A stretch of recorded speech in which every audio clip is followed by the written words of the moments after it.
जी नमस्कार। नमस्कार, नमस्कार। हम बातचीत कर रहे हैं कवि, लेखक, आलोचक संजुल शर्मा जी के साथ, जबलपुर से। जी, जी, जी। जी, और जी। ये जो विनोद कुमार शुक्ल को जो है वो ज्ञानपीठ पुरस्कार मिला है, उसको लेकर के प्रशंसा हो रही है, बधाई भी मिल रही है, शुभकामनाएं भी मिल रही है। विनोद कुमार शुक्ल ने भी जो अपनी टिप्पणी, प्रतिक्रिया जाहिर की, मैंने प्रकट की है, उसमें भी वो अपने को खुश बता रहे हैं। या जरूर बता रहे हैं जी, कि जी। लिखना बहुत चाहते थे, लिख नहीं पाए हैं। तो उम्र हाँ उनकी जी, जी। पीछा कर रही है, लेकिन लेखनी का वो पीछा नहीं कर पा रहे हैं, क्योंकि आप तो उनको बिल्कुल। पारिवारिक आपके रहे हैं। आपके पिताजी हाँ, हाँ। जाने माने कवि मलय जी के काफी वो करीबी रहे, मुक्त बोध के भी जी, करीबी, जैसे आपके पिताजी बहुत मलय ज़्यादा। जी थे। और उसी तरह से जी, जी, विनोद जी। कुमार शुक्ल को लेकर भी मुक्तिबोध ने कुछ कहा था। तो आप पूरे प्रसंग को बताइए, उसके बाद साहित्य चर्चा हम करेंगे उनके लेखन हाँ। पर। जी। देखिए, मैं विनोद कुमार शुक्ल जी से मैं जहाँ तक मुझे याद है और मैं एक बात और कह देना चाहता हूँ कि पिता की एक किताब आई थी मेरे अनन्य करके, उसमें उन्होंने इस बात का उल्लेख भी किया है और मैं भी कुछ बात कहना चाहता हूँ कि यहाँ जबलपुर में मेरे मामा जी थे, डॉक्टर पी.एन. शर्मा, प्रकाश नारायण शर्मा। वो एग्रीकल्चर यूनिवर्सिटी में प्रोफेसर थे और उन्होंने उस जमाने में पीएचडी अमेरिका जाके की थी। तो वो एग्रीकल्चर इकोनॉमिक्स के प्रोफेसर थे। इनके साथ ही विनोद कुमार शुक्ल भी वहां पर पढ़ने आए थे और उनके साथ पढ़ते थे। यानी इनके बाद में प्रोफेसर हुए, पहले तो हमारे मामा जी के साथ पढ़ते थे, पीएन शर्मा जी के साथ। तो ये पीएन शर्मा यानी प्रकाश नारायण शर्मा जी ने हमारे पिताजी को बताया कि पिताजी को जीजा जी बोलते थे वो, प्रकाश जी। तो बोलते थे, अरे जीजा जी, आप जैसे अड़ंग बड़ंग कविताएं लिखते हैं ना, वैसे हमारा एक मित्र प्रकाश भी लिखता है। वो एग्रीकल्चर इकोनॉमी से पढ़ता है, तो हम उसको चाहते हैं कि आपसे मिल लें, दोनों अड़ंग बड़ंग कविता लिखने वाले मिल लें। तो ये शब्द पिताजी के ही है, अड़ंग बड़ंग कविताओं वाले, जो उन्होंने बताए। तो वो आके मिले तो पिता के बहुत अभिन्न मित्र हो गए विनोद कुमार शुक्ल जी। और अभिन्न मित्रता ऐसी बनी कि यहाँ जबलपुर में उनकी कई बैठकें हुई और उन बैठकों में दो लोग और शामिल हुए, जिसमें मैं बताना चाहूंगा, सोमदत्त थे जो वेटनरी में पढ़ाई कर रहे थे, और नरेश सक्सेना जी भी थे जो इंजीनियरिंग में पढ़ाई कर रहे थे। तो इन चार मित्रों ने उस जमाने में, ये बात बता रहा हूँ मैं, करीबन 55-60 के दशक की बात बता रहा हूँ, जब ये जबलपुर में थे पिताजी हमारे। तो उस समय ये कविता पर उनका बड़ा जोर चला और ये सब फिर पढ़ लिख करके यहाँ से गए और फिर रायपुर में वो एग्रीकल्चर इकोनॉमिक्स के प्रोफेसर हो गए विनोद कुमार शुक्ल जी। लेकिन इनकी कविता का क्रम चलता रहा। दूसरी बात, विनोद कुमार शुक्ल जी के साथ एक अच्छी बात ये भी थी कि विनोद कुमार शुक्ल जी बहुत सहज कवि थे। तो ये उन्होंने कविताएं लिखी। तो मैं आपको एक बात और बताना चाहता हूँ कि पिताजी हमारे यहाँ रहे और 65 में मुक्तिबोध की मृत्यु के बाद राजनांदगांव चले गए, दिग्विजय महाविद्यालय। वहां उन्होंने ज्वाइन किया, दिग्विजय महाविद्यालय में राजनांदगांव में, जिसमें मुक्तिबोध थे। और मुक्तिबोध की मृत्यु के बाद पिताजी उस पद पर चले गए और मुक्तिबोध के माध्यम से पिताजी के कई बहुत सारे पत्र गए और विनोद कुमार शुक्ल जी से भी मुलाकात होती रही बकायदा। एक पत्र उनका है भी मुक्तिबोध, विनोद कुमार शुक्ल जी ही लेके गए थे वो पत्र मुक्तिबोध के पास पिताजी का, कविताएं लेकर के। तो मुक्तिबोध ने पत्र लिखा था पिताजी को और वो पत्र लेकर ये विनोद कुमार शुक्ल ही पिताजी के पास आए थे और उसमें शायद उल्लेख भी है ये बात। तो विनोद कुमार शुक्ल जी जब वहां थे राजनांदगांव में, तो राजनांदगांव में तो नहीं थे, वो रायपुर में थे, लेकिन मूल रूप से उनका जन्म राजनांदगांव में ही हुआ था। और उनके जो चाचा जी थे किशोरी लाल शुक्ल जी, उस जमाने में प्रकाशन सेठी मध्य प्रदेश के मुख्यमंत्री हुआ करते थे और किशोरी लाल शुक्ल जो है वो राजस्व मंत्री हुआ करते थे प्रकाशन सेठी के जमाने में। और किशोरी लाल शुक्ल जी दिग्विजय महाविद्यालय के किसी जमाने में प्रिंसिपल भी रहे और फिर प्रबंधक कमेटी में आ गए और फिर बाद में राजनीति में चले गए। लेकिन इतने बड़े उसमें जुड़े होने के बाद भी किशोरी लाल शुक्ल जी, उनके चाचा होने के बाद भी, कभी उन्होंने इसका वो उपयोग नहीं किया विनोद कुमार शुक्ल ने, मुझे ऐसा लगता है। लेकिन वो कविता में डूबे रहे। और आपको याद होगा कि किशोरी लाल शुक्ल जी के बारे में एक मुक्तिबोध जी ने उपन्यास, उसमें एक पात्र के रूप, विपात्र करके उपन्यास लिखा, जिसमें उनका जिक्र भी किया, जिसका किशोरी लाल शुक्ल ने कई बार उसका उल्लेख भी किया है उसमें। तो कहने का मतलब यह है कि विनोद कुमार शुक्ल जी अपनी रचना में, अपनी संवेदना और सरल व्यक्ति थे, और इतने सरल थे कि हम लोग तो छोटे थे, पता ही नहीं लगता था कि इतना बड़ा कवि और इतना सहज सरल होता है। और एक बार पिता का जब ट्रांसफर जबलपुर हो गया, तो उन्होंने कहा कि मलय जी, आपका घर जबलपुर में दूर है और वो कॉलेज बहुत दूर पड़ता है, आप स्कूटर ले हो। तो उन्होंने उस जमाने में रायपुर में स्कूटर मिलती थी, लेम्ब्रेटा दिखाई, और वहां से लेम्ब्रेटा खरीद करके पिताजी को दी, और चला करके रायपुर से राजनांदगांव आए, क्योंकि पिताजी को चलाना नहीं आता था, और उन्होंने सिखाया कि ऐसे ऐसे चलाते हैं, आप ऐसे सीखो करके। तो 3-4 दिन की ट्रेनिंग विनोद कुमार शुक्ल जी ने दी पिता को। तो कहने का मतलब यह है कि अब मैं कविता की बात करूं तो विनोद कुमार शुक्ल जी का पहला संग्रह जो है संभावना प्रकाशन से, मेरे ख्याल से याद आता है कि 77 में प्रकाशित हुआ। मैं भूल रहा हूँ तो थोड़ा गलत हो सकता है। संभावना प्रकाशन, हापुड़ से। वह आदमी नया गरम कोट पहनकर चला गया विचार की तरह। लेकिन इसके पहले जय हिंद सीरीज में उनकी कविताएं आ चुकी थी, जो अशोक वाजपेयी ने छापी थी। लेकिन पहला संग्रह यदि हम देखें तो वही है, वह आदमी नया गरम कोट पहनकर चला गया विचार की तरह। और यह जो संग्रह है, इसके टाइटल को लेकर के लोगों ने बहुत सवाल उठाए, कई लोगों ने सवाल उठाए। और मुझे याद आता है कि उनकी कविताओं को लेकर के, कि भाई उनकी कविता समझ में नहीं आ रही है, इसको लेकर के बहुत ज्यादा सवाल समाज में उठे। तो मुझे याद है कि हमारे मलय जी ने एक लेख लिखा कि विनोद कुमार शुक्ल को ना समझ पाने की तकलीफ, और वो शायद वो लेख जो है, मेरे ख्याल से इसमें महावीर अग्रवाल जी की एक किताब निकलती है रायपुर दुर्ग से, उसमें वो शायद वो छपा, और वो लेख है उपलब्ध अभी। तो उसमें ये लिखा, लेकिन उसको लेकर सबसे ज्यादा सवाल मुझे याद है कि कलकत्ता के जो आलोचक थे, मैं अपनी याददाश्त से तो शंभूनाथ जी ने उठाए थे कि विनोद कुमार शुक्ल की कविता कैसी है। लेकिन बाद में जब वो चढ़ते चले गए विनोद कुमार शुक्ल जी, कुछ जमाने के बाद जब हम लोग यहाँ जबलपुर आ गए, तो निराला पीठ पे भी वो रहे काफी समय तक। और मुझे याद है कि महात्मा गांधी में भी रहे। अशोक वाजपेयी जी ने उनकी कविताओं को लेके काफी महत्व मिला, और बहुत सारे पुरस्कार उनको मिलते रहे, लेकिन वो उतने ही सहज रहे। कविता के क्षेत्र में तो रहे, फिर उपन्यास की बात करें, नौकर की कमीज जो है, उस पे शायद एक फिल्म भी बनी, और दीवार में खिड़की रहती है, एक उपन्यास और लिखा उन्होंने, और बच्चों के लिए भी लिखा। लेकिन वो लगातार लिखते रहे, शैलेंद्र नगर रायपुर में रहते हुए बाकायदा सक्रिय रहे। मुझे याद है कि आज से करीबन 2018 की बात है, 2018 में हम और पिताजी मुक्तिबोध जी के पुण्यतिथि पर एक समारोह उनके बेटे आयोजित करते हैं, रमेश मुक्तिबोध जी। तो पिता को उन्होंने भाषण देने के लिए बुलाया था। तो उस दरमियान उनसे मुलाकात हुई थी वहां पे उनके घर जाके, और वो वहां पर भी आए थे जहां ये भाषण हुआ था विनोद कुमार शुक्ल जी। अब उन व्यक्तिगत यदि हम देखें तो बहुत बीमार है, उनकी बहुत सारी चीजें हैं बीमारी की। तो बोलते रहे कि अब मुझसे चलना नहीं हो पाता। और मुझे याद है कि अभी भी वो स्लीपर पहनते हैं, जूते नहीं पहनते। कहीं भी जाते तो स्लीपर पहन के जाते हैं, बोलते नहीं मुझे जूते नहीं पहनना, मुझे भारी लगते हैं जूते। तो वो मैं ये कहना चाहता हूँ कि विनोद कुमार शुक्ल की कविता की यदि हम बात करें, तो वो कविता अपने स्वभाव में उनकी अलग तरह की कविता है। और वो कविता के क्रम में यदि हम देखें तो विनोद कुमार शुक्ल और मलय जी, ये अलग अलग तरह के भाव वाले कवि हैं, लेकिन दोनों की विचारधारात्मक सोच जो है वो एक सीधे तरह पे जाती है। वो कोई नाटकीयता और बहुत भावावेश में लिखी गई कविता नहीं है, वो विचारवान और एक दिशा युक्त कविता विनोद कुमार शुक्ल की जाती है। ये बात जरूर है कि विनोद कुमार शुक्ल जी खुले रूप से ये ना कहें कि वो मार्क्सवादी हैं, लेकिन उनकी कविता की यदि हम बात करें, काला पहाड़ यदि कविता देखें, तो कई कविताएं ऐसी हैं जो उस विचारधारा को कहीं ना कहीं संबोधित करती हैं, जिसमें मुक्तिबोध है, मलय जी हैं, या सोमदत्त हैं। तो वो उस तरह के कवि हैं। तो उनकी कविता को मैं कह सकता हूँ कि आज की दृष्टि में यदि उनको ज्ञानपीठ पुरस्कार मिला है तो उचित मिला है, और उसका तो मैं बहुत क्या कहूँ, मैं उनके लिए मैं बहुत अपनी खुशी और अपनी अभिवादन और उनका आदर व्यक्त करता हूँ, क्योंकि मैं उनको चाचा हूँ छोटे से, कि पिता से छोटे से तो मैं चाचा कहता रहा हूँ।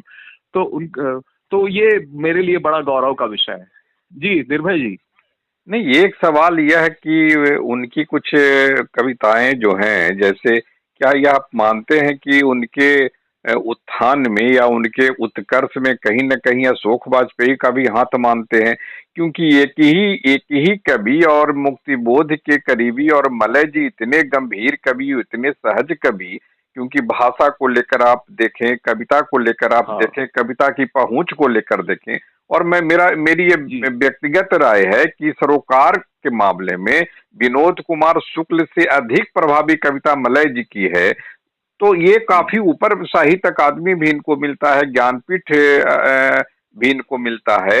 और मलय जी चूंकि वो सत्ता पोषी नहीं रहे, जैसे अशोक वाजपेयी के भी अगर करीबी नहीं रहे, ये रिश्ते विनोद हम्म। कुमार शुक्ल किसी न किसी वजह से निभाते रहे हो। किशोरीलाल शुक्ल जैसे उनके चाचा ही थे। हाँ, तो ये जो आप सोच रहे हैं ये बात हो सकती है, मैं इसको नकार नहीं सकता कि विनोद कुमार शुक्ल के चाचा किशोरीलाल शुक्ल जी राजस्व मंत्री थे और बड़े बहुत प्रभावशाली मंत्री थे सेठी के उसमें।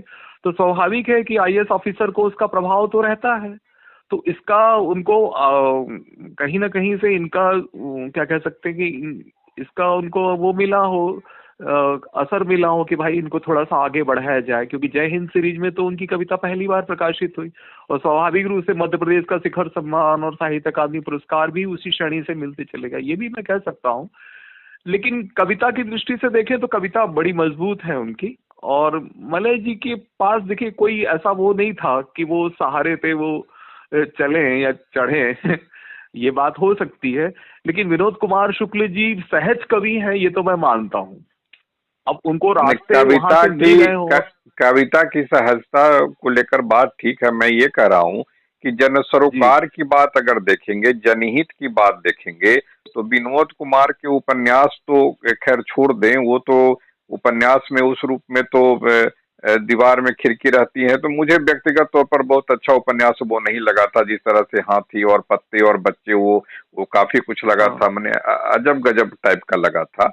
और जी दूसरी जी जी। तरफ उनकी भाषा को लेकर जो बात, तो उसमें जन सरोकारी पक्ष मलय जी के पास अधिक है। और वो मलय जी मुक्तिबोध के करीब मुझे कहीं ना कहीं वैचारिक स्तर पर तो दिखते ही हैं, नहीं, भाषा स्तर ये पर। बात, जी जी ये बात आपकी बिल्कुल ठीक है कि मलय जी जिस तरह से खुले रूप में वैचारिक सरोकार से बिल्कुल ठोस रूप में दिखाई पड़ते हैं, विनोद कुमार शुक्ल जी उतने ठोस रूप में नहीं दिखाई पड़ते। और शायद इसी का को क्या कहते हैं लाभ मिला है सत्ता से, ये भी हो सकता है, मैं इसको झुठला नहीं सकता। इसका लाभ उनको मिला भी है, ऐसा भी है। तो ये बात भी सही है। इसको लेकर के क्या कि मलय जी अशोक वाजपेयी टाइप जो भी सत्ताधीशी जो भी अप्रोच उनका रहा है वहां तक पहुंचने का, और वो जी चूंकि जी। मान लीजिए कि मलय जी के भी चाचा अगर कोई राजस्व मंत्री होते या मंत्री होते, तो इतने पीछे तो मलय जी भी नहीं रहते, मुझे ऐसा लगता है। जी अब ये तो मैं एक पे कौन सा हाइपोथेटिकल क्वेश्चन हो गया, इसका मैं क्या जवाब दे सकता हूँ। लेकिन स्ट्रगल जो है वो किया है इन लोगों ने। जैसे मैं विनोद कुमार शुक्ल जी की भी बात करूं तो उनने भी स्ट्रगल किया है, बाद में जाके उसका लाभ मिला है उनको। लेकिन संघर्ष तो कवि इन्होंने किया है, विनोद कुमार शुक्ल जी भी उस संघर्ष से निकले हुए कवि हैं। बाद में उसको ये है कि वो आगे बढ़ गए और ये थोड़ा सा उस सत्ता और पुरस्कारों से दूर रहे, ये मैं कह सकता हूँ, उतना अच्छा, ज्यादा अब उनको इनकी नहीं मिला। कविता कविता के कुछ उदाहरण दे करके आप अगर थोड़ा आप हमारे सुनने वाले को समझा सके, उनकी कुछ कविता की पंक्तियों को देते हुए, और उनकी कविता की भाषा और उपन्यास को लेकर कुछ बताएं। जी जी जी जी। तो मुझे तो कविता याद नहीं है, मैं उनकी कविता निकालना पड़ेगी, फिर मैं उस पर बोलूंगा। जी, निकाल लीजिए अगर जी है तो बगल में। हाँ, मैं देखता हूँ, एक सेकंड। दीवार में खिड़की, विनोद कुमार शुक्ल जी की कविता संग्रह कहाँ रखी। मुझे 2 मिनट दीजिएगा, 2 मिनट बस, है ना। जी जी, हम फोन पर ही रहते हैं जी। हाँ हाँ, 2 मिनट बस दीजिएगा। मेरे पास ही रखी है शायद, वो मैं घर नहीं लाया हूँ उसको। क्या है, किताबें बहुत यहाँ वहाँ हो गई हैं तो थोड़ा दाएं बाएं चीजें फैली हुई हैं, तो थोड़ा सा दिक्कत जाती है ढूंढने में। मैं 1 मिनट देख के बताता हूँ आपको। विनोद कुमार शुक्ल की कविता पर यहाँ पर है शायद किताब में। 1 सेकंड बस।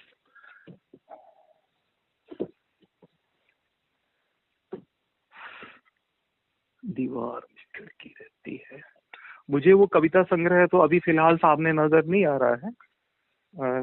मैं उस बारे में, कविता के बारे में यदि बाद में इस पर कुछ बात कह दूं तो ज्यादा बेहतर रहेगा, है ना जी। कविता की भाषा या उपन्यास की भाषा पर अगर आप कुछ कहना चाहें तो कहें। हाँ हाँ, ये बात जरूर है कि उनकी कविता जो है एक सीधी सड़क पे चलने वाली कविता नहीं है। यमल जी की कविता देखें तो वो भी सीधी सड़क पर चलने वाली कविता नहीं है। दोनों के प्रतीक और बिंब जो अलग हैं।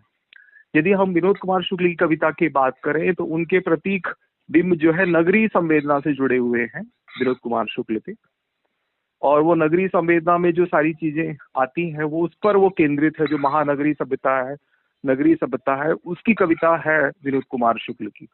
और मलय जी की कविता की यदि हम बात करें तो उनके बिंब जो है वह ग्रामीण परिवेश से आते हुए शहर तक चले जाते हैं, ये मैं कह सकता हूँ जी। तो ये अंतर अपन मान सकते हैं। और उपन्यास को लेकर? उपन्यास तो उनका प्रतीकों का बिंब, नौकर की कमीज जो है वो अद्भुत उपन्यास है, उससे फिल्म भी बनी है और उसमें बहुत सारी चीजें दी गई हैं उसमें, नौकर एक कमीज में। अब मुझे एक तो मैंने करीबन 3 साल पहले, नहीं मेरे ख्याल से 5-6 साल पहले जब आया था तभी मैंने पढ़ लिया था। उसके बाद दोबारा नहीं पढ़ा क्योंकि उसको पढ़ने के लिए बहुत सोच समझना पड़ता है। मुक्तिबोध की नजर में विनोद कुमार शुक्ल और कवि मलय को लेकर मुक्तिबोध क्या सोचते, थोड़ा उनके बारे में भी कुछ बताएं, दोनों कवियों को लेकर खासकर। हाँ देखिए, जो पत्रों में जो बात लिखी है उस दृष्टि से यदि देखें तो विनोद कुमार शुक्ल ने ये कहा था कि भाई कविता लिखना बहुत कठिन काम है। और ये बात उन्होंने विनोद कुमार शुक्ल से भी लिखी थी कि कविता लिखने के पहले बहुत चीजें सोच लीजिए, फिर रास्ता बहुत कठिन होता है, इतना आसान नहीं है कविता लिखना। ये उन्होंने विनोद कुमार शुक्ल से कहा था। और ये पत्र में ये मलय जी से भी कहा था कि आप कविता लिख रहे हैं तो बहुत कठिन है। और जिस पत्र पर विवाद भी हुआ था कि आपकी कविता और आज की कविता, इस तरह ग्रंथि वनस्पतियों की कविता, इस पर विवाद हुआ, तो मैं इसको ज्यादा इसमें जाना नहीं चाहता। तो वो सब था कि कविता लिखना कठिन है, लेकिन क्या इस कविता लिखने को विनोद कुमार शुक्ल जी, मुक्तिबोध जी जैसा चाहते थे वैसा लिख पाए, ये मैं पूरी तरह से सही रूप से नहीं कह सकता। ये तो वैचारिक रूप से देखे तो वैचारिक रूप से यदि हम देखें तो मलय जी ज्यादा नजदीक है मुक्तिबोध के, लेकिन विनोद कुमार शुक्ल जी उतने नजदीक नहीं होते। लेकिन कवि के रूप में देखें तो कवि तो हैं विनोद कुमार शुक्ल। मुक्तिबोध के दोनों कितने करीबी थे, थोड़ा इसके बारे में, उन प्रसंगों को याद करें जिस समय ये दोनों। मुक्तिबोध के इसलिए करीबी थे कि देखिए, मुक्तिबोध के विनोद कुमार शुक्ल जी इसलिए करीबी थे, उसका एक कारण ये था कि जो दिग्विजय महाविद्यालय था, दिग्विजय महाविद्यालय में मुक्तिबोध जब प्रोफेसर थे वहां पे हिंदी के, तो इनके चाचा किशोरीलाल शुक्ल जी उस महाविद्यालय में प्राचार्य थे और बाद में प्राचार्य का पद छोड़कर वो मैनेजमेंट में हो गए, प्रबंध मंत्री हो गए और फिर शायद सत्ता में चले गए उसी समय। तो ये प्रभाव था मुक्तिबोध पर, उनका भी प्रभाव था कि भाई जिनके यहाँ नौकरी करते हैं हम, और उन्हीं का यदि भतीजा कविता लिख रहा है तो थोड़ा तो उसको महत्व तो देना पड़ेगा कविता लिखने में, यदि इस दृष्टि से सोचे। और मलय जी को लेकर तो यह बात थी नहीं, मलय जी को लेकर तो यह बात थी, लेकिन ये बात बड़ी छोटी लगेगी, मुझे नहीं कहना चाहिए, पिता नहीं है मुझे डांटते कि तुम ये फालतू की बात क्या कर रहे हो। लेकिन ये तो था कि वो जिस कॉलेज में प्रोफेसर थे दिग्विजय महाविद्यालय में, उसमें शरद कोठारी अध्यक्ष थे, किशोरीलाल शुक्ला सचिव थे, है ना, तो इनका प्रभाव तो था। और शरद कोठारी ही मलय जी को किशोरीलाल शुक्ल को कह करके यहाँ पर लाए थे इस राजनांदगांव में कॉलेज। हाँ, शरद कोठारी, परसाई जी ने शरद कोठारी से कहा कि भाई मलय जी को यहाँ पर लाओ। तो शरद कोठारी मुक्तिबोध जी को की मृत्यु के बाद, हाँ नहीं, शरद कोठारी और परसाई जी के कहने पर ही मुक्तिबोध वहां गए थे दिग्विजय कॉलेज में, नागपुर में। जी है ना। तो उस समय किशोरीलाल शुक्ला शायद प्राचार्य रहे थे या नहीं, मुझे ठीक से नहीं मालूम है। किशोरीलाल शुक्ला प्रबंध समिति में थे, लेकिन उसके पहले प्राचार्य थे वो। तो किशोरीलाल शुक्ला का प्रभाव तो था राजनीति में, राजस्व मंत्री थे, बहुत प्रभाव था सेठी जी के उसमें, तो क्या स्वाभाविक रूप से उसी समय अशोक वाजपेयी भी वहां पर अधिकारी थे या आईएएस हो हाँ, गए थे? अशोक वाजपेयी भाटापारा में आईएएस ऑफिसर थे। भाटापारा जो एक जिला था उसमें कलेक्टर रहे हैं अशोक वाजपेयी जी, छत्तीसगढ़ में। छत्तीसगढ़ में भाटापारा आता, रायपुर के नजदीक ही। अशोक वाजपेयी यहाँ से सागर से आईएएस होके गए थे यहाँ पे, वो कभी कभी थे, उन्होंने भी कई गोष्ठियां की वहां पर। मलय जी क्या तो शायद सोचते यहाँ थे? मलय जी इनके कवि रूप को और उपन्यास रूप को लेकर क्या सोचते थे विनोद कुमार शुक्ल के? देखिए, पिताजी क्योंकि उनके मित्र थे, लेकिन उन्होंने अपने संस्मरण में लिखा है कि दोनों का रास्ता थोड़ा थोड़ा अलग अलग है, लेकिन फिर भी हम मित्र हैं, ऐसा संस्मरण में लिखा है। कि वो अलग तरह के हैं, सबकी निष्ठा अलग अलग होती है, उनकी निष्ठा अलग है, मेरी निष्ठा अलग है, लेकिन हम मित्र हैं, ये बात उन्होंने लिखी है। तो ये उन्होंने अपने संस्मरण में लिखा भी है। वो संस्मरण मैं आपको भेज दूंगा, वो वाला शायद आपके पास किताब होगी, यादों की अनन्यता में है वो संस्मरण। या आपके यहाँ जब विनोद कुमार शुक्ल जबलपुर में आते थे, आपके यहाँ ठहरते भी होंगे? नहीं नहीं, ठहरते नहीं थे, क्योंकि वो राजनांदगांव के रहने वाले थे ना। राजनांदगांव में उनका परिवार रहता था, क्योंकि उनका पैतृक घर राजनांदगांव में ही था। विनोद कुमार शुक्ल का नौकरी रायपुर में करते थे पहले। एक क्या यहाँ आपके यहाँ जबलपुर में कभी ठहरे नहीं, जिस तरह से विष्णु खरे ठहरते थे? हाँ, जबलपुर में ठहरे होंगे, लेकिन मुझे क्या है कि मैं बहुत समझ छोटा रहा हूँ, तो मुझे उतनी ये पता है कि पिता के पास खूब आके बैठते थे, माँ बताती थी, तो मुझे उतनी याद नहीं है, क्योंकि हम लोग बहुत छोटे थे उस समय। ये बात होगी करीबन 55 और 60 के लगभग की थी, हम लोग पैदा ही नहीं हुए थे। लेकिन हाँ, उनकी कुछ फोटोज वगैरह हैं उस जमाने की, ये आए हैं करके। क्या इनकी कविताओं में, अब कुछ हम लोग बातचीत के आखिरी दौर में जा रहे हैं, क्या इनकी कविताओं में जो सरोकार, भारतीय परिप्रेक्ष्य में अगर देखें, जो सरोकार की मांग हिंदी कविताओं से की जाती है, उसका अभाव आप देखते हैं? नहीं, सरोकार भाई, मानवीयता तो है, मनुष्यता तो है उसमें, लेकिन ठीक ठीक जो वेदना का तीखा प्रहार है वो हम नहीं मान सकते। लेकिन मानवीयता, मनुष्यता के कवि हैं ये तो मैं स्वीकार करता हूँ विनोद कुमार शुक्ल को। सहज कवि है, मनुष्यता है उनकी कविताओं में, बारीकियां हैं। लेकिन जिस रास्ते की हम बात कर रहे हैं, उस रास्ते की तरफ वो न जा करके, इसीलिए तो कलावादियों ने उनको अपने उसमें गिरफ्त में लेने की कोशिश की कि ये मानवीयता होते हुए भी कलावाद की तरफ जा रहे हैं। लेकिन ये बात है कि वो जो आप कहते हो ना कि मुक्तिबोध का जो पॉलिश है वो लगा करके कलावाद बड़ा प्रखर जाता है, उस तरह का हम कह सकते हैं कि जितने भी कलावादी कवि हैं, कलावाद की तरफ जाने वाले, मैं नाम क्या लूं उन लोगों का, तो उन्होंने मुक्तिबोध को शिखर पर रखा, लेकिन उनके खिलाफ कविता भी लिखना भी शुरू किया, जिसमें अशोक वाजपेयी वगैरह भी आते हैं। हाँ? तो अशोक वाजपेयी भी बहुत इस्तेमाल करते हैं मुक्तिबोध का। तो आजकल बहुत ज्यादा करने लगे हैं। हालांकि यह भी कहा जाता है कि मुक्तिबोध जब अस्पताल में थे तो अशोक वाजपेयी ने उस समय कुछ मैंने उनकी देखभाल के लिए काफी कुछ ये किया था, मैंने सहयोग दिया था, ऐसा कहा जाता है। हाँ, उस समय ये पढ़ाते थे दिल्ली विश्वविद्यालय में, जब मुक्तिबोध कहीं प्रोफेसर थे। उस समय आईएएस नहीं हुए थे अशोक वाजपेयी जी जब मृत्यु हुई उनकी, ऐसा मैंने पढ़ा है उसमें अशोक वाजपेयी जी के बारे में। जब दिल्ली गए हैं यहाँ से वो, तो उनसे मिले तो हैं, दिखा तो है सभी उन्होंने। और एक आखिरी सवाल। हाँ, अजी अशोक आप कुछ कहना वाजपेयी की चाह जो रहे शादी थे? हुई, देखिए मैं इसलिए बता रहा हूँ कि नेमीचंद जैन जो है, नेमीचंद जैन की बेटी से अशोक वाजपेयी जी की मैरिज हुई है। तो नेमीचंद जैन के बहुत सारे पत्र मुक्तिबोध के पास हैं। तो इस तारतम्य में भी अशोक वाजपेयी के संबंध मुक्तिबोध से रहे हैं। एक आखिरी सवाल कि जी, चूंकि आप इन पहलुओं पर शायद न कभी विचारे हों, लेकिन मुझे ऐसा लगता है कि विष्णु खरे जो हैं वो, उनकी तीन तिकड़ी जो दोस्ती थी, चंद्रकांत देवताले, विनोद कुमार शुक्ल और विष्णु खरे। विष्णु खरे जी जी। आपके यहाँ आकर के रहते भी थे। इस तीन तिकड़ी हाँ, को लेकर पूरे एक कभी सप्ताह आपने, रुके थे, मुझे याद है 2015-16 में रहे एक सप्ताह करीबन। तो विष्णु खरे, विनोद कुमार शुक्ल और चंद्रकांत देवताले, इन तीनों की तिकड़ी को लेकर कभी आपने सोचा कि विनोद कुमार शुक्ल बहुत प्रिय कवि थे विष्णु खरे के, और चंद्रकांत देवताले भी, या इस पूरे तिकड़ी को लेकर कभी आपने विचार किया, सोचा क्यों विष्णु खरे चंद्रकांत देवताले और विनोद कुमार शुक्ल के करीबी थे? देखिए, चंद्रकांत, इन्होंने औरांग टांग करके एक पत्रिका निकाली थी चंद्रकांत देवताले जी ने शायद, और उसी तरह की कविताएं लिख रहे थे ये चंद्रकांत देवताले जी। बाद में नजदीक आए ये चंद्रकांत देवताले जी की, यदि हम बात करें। लेकिन मुझे जहां तक लगता है कि जितनी कविता विनोद कुमार शुक्ल की लगती है कविता में, उतनी मुझे मेरी दृष्टि से, हो सकता है मैं गलत भी हूँ, कि मुझे चंद्रकांत देवताले की कविता उतनी अच्छी नहीं लगती। पता नहीं वो क्यों, मतलब ऐसा हुआ है कि चंद्रकांत देवताले की कविता भले ही वो ज्यादा उन्मुख है।